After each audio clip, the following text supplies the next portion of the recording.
کا ہے۔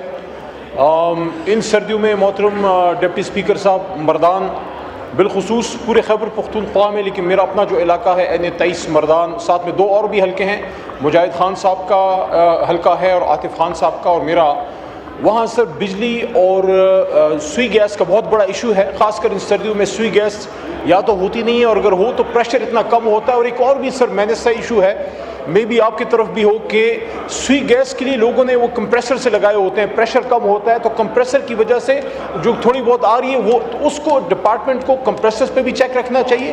پریشر آپ پورا دیں گے تو اس سے کمپریسر کی ضرورت نہیں ہوگی۔ تو بہت زیادہ لوڈ مینجمنٹ ہے سوئی گیس کی، اور یہ جو ان انٹینشنل یا ان آئیڈینٹیفائڈ یا بغیر کی نشاندہی کے لوڈ مینجمنٹ ہوتی ہے، لوڈ شیڈنگ سوئی گیس کی خاص کر بہت خطرناک ہے۔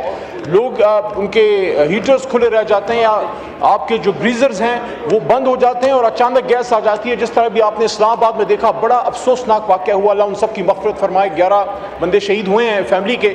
تو اس پہ ریکویسٹ ہے کہ سوئی گیس ڈپارٹمنٹ اور الیکٹریسٹی ڈپارٹمنٹ مردان میں یہ جو بہت ہی میں کہتا ہوں غیر انسانی جو لوڈ شیڈنگ ہے، لوڈ مینجمنٹ ہے، اس کو اب کم کیجئے اور مہربانی فرمائیں سردیوں میں کم از کم صبح اور شام کے وقت جب خواتین کھانا پکاتی ہیں یا مساجد میں لوگ نماز پڑھتے ہیں۔ ایک تو یہ، دوسرا سر اس پہ بھی صرف آدھا منٹ، حضرت انس بن مالک رضی اللہ عنہ سے روایت ہے، مسند میں ہے، صحیح مسند میں، کہ حضور نبی کریم صلی اللہ علیہ وسلم کی حدیث کا مفہوم ہے کہ اگر قیامت قائم ہو جائے اور آپ کے ہاتھ میں پودا ہو تو تب بھی آپ اس کو لگائیں۔ درختوں کی کٹائی سے ممانعت ہے۔ میں ان لوگوں میں سے نہیں ہوں جو بدنیتی کا الزام لگاتا ہے اور تنقید برائے تنقید کرتا ہے۔ میں سمجھتا ہوں کہ جو ہماری انٹیریئر منسٹری ہے یا اسلام آباد کی جو ہماری ایڈمنسٹریشن ہے، خاص کر جو منسٹری آف کلائمیٹ چینج ہے، اگر آپ لوگ اسلام آباد کے سٹیزنز کو اعتماد میں لے کے ایک کام کریں تو لوگوں کو بد اعتمادی نہیں ہوگی۔ آپ نے 40,000 کے قریب جو درخت محترم ڈپٹی اسپیکر صاحب کاٹے ہیں، وہ لنگز ہیں اسلام آباد کا۔ اسلام آباد دا بیوٹیفل، خوبصورت سر ہمارا کیپٹل ہے، بلکہ جو انٹرنیشنل ٹورسٹ ہیں ان سے کبھی آپ پوچھیے گا، نئی دلی سے جب اسلام آباد آتے ہیں وہ کہتے ہیں ہم ایک بالکل چینج محسوس کرتے ہیں۔ تو خدا را اسلام آباد کو خوبصورت رہنے دیجئے۔ اگر آپ نے کوئی درختوں کی کٹائی کی ہے تو میری آپ کو سٹرونگ ریکمنڈیشن ہے کہ خدا را ایک کٹے ہوئے درخت کے بدلے میں 100 آپ پودے لگائیں، لیکن اس موسم میں نہیں، موسم بہار میں لگائیے۔ اور جو بھی آپ فیصلہ کریں اپنے سٹیزنز کو اعتماد میں لے کے کریں تاکہ لوگ آپ پہ بے جا تنقید بھی نہ کریں۔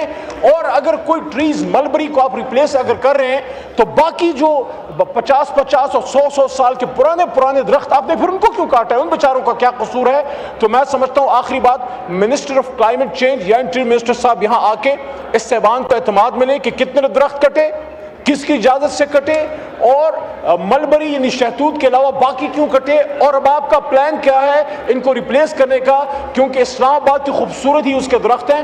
اور یہ جو نئے سیکٹر سر بن رہے ہیں، یہ جو D12 ہے یا جو اور اس طرف ہیں E11، ادھر ویسے ہی درخت کم ہیں۔ نئی ہاؤسنگ سوسائٹیاں جو موٹر وے کے پاس بن رہی ہیں وہاں بھی کوئی درختوں کا کانسیپٹ نہیں ہے۔ تو اسلام آباد کی تو خوبصورت ہی درخت ہیں، اگر درخت نہ رہے تو پھر تو کنکریٹ کا جنگل بن جائے گا۔ بہت شکریہ۔ شکریہ۔